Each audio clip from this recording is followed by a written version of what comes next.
Hey guys, have you seen this video on Instagram? Hold on, I'm going to play it for you now. I watched it yesterday, and me 10 years ago, I'll say, nobody can do that to my child. I will do this, I'll go to jail. Ooh.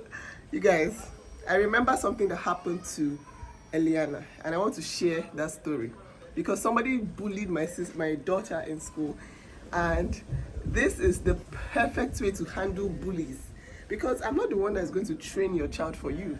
If you cannot train your own child, you don't expect strangers outside to help you train your child. So if your child ends up being a bully outside, you, the parent, will have to suffer it. You guys. So Eliana came back from school and she told me that her water bottle was broken. And I asked her what happened. She said, "Oh, mommy, somebody broke my water bottle at summer school." I was like, how did that happen? Because it was really damaged. Like, the entire base of that bottle was off. And this is a bottle that they have been using for 2 years. You know, when I buy bottles for my children, I buy high quality stuff that they can use for years and years. So I was asking, how did you get this damage? She said that a new person in her class, a new boy that just joined her class, threw her bottle on the floor. And before he did, he actually threatened her and said, "Say please or I'll smash your bottle." And she said, "No, I'm not going to tell you please." The boy saw her bottle on the chair, on the table, jeje.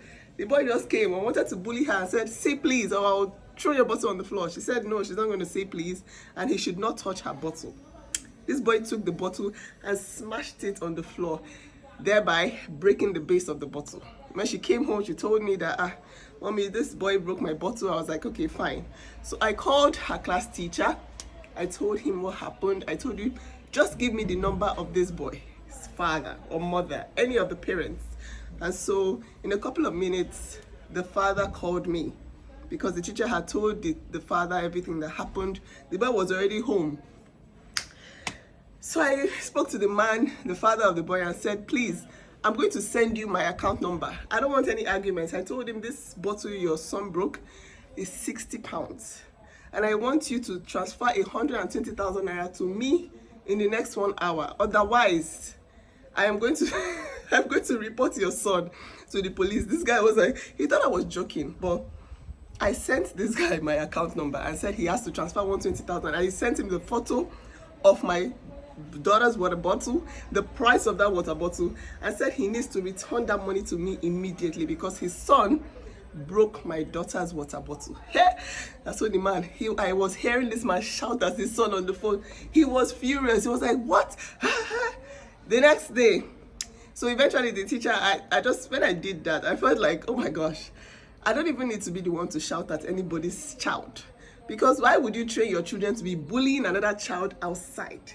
You have to be the one to suffer it. You have to pay for the damages of your child. So this man disciplined his son, and guess who eventually apologized to Eliana the next day at school? Not anyhow apology, sincere apology, like apology will carry weight. This boy apologized and said it was never going to happen again because his father felt it. Felt the brunt of the bullying. This guy paid though.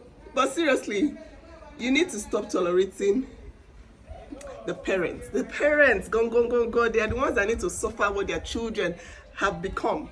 They need to suffer. They need to pay for these tests. They need to pay for the hospital bills of their bullying children.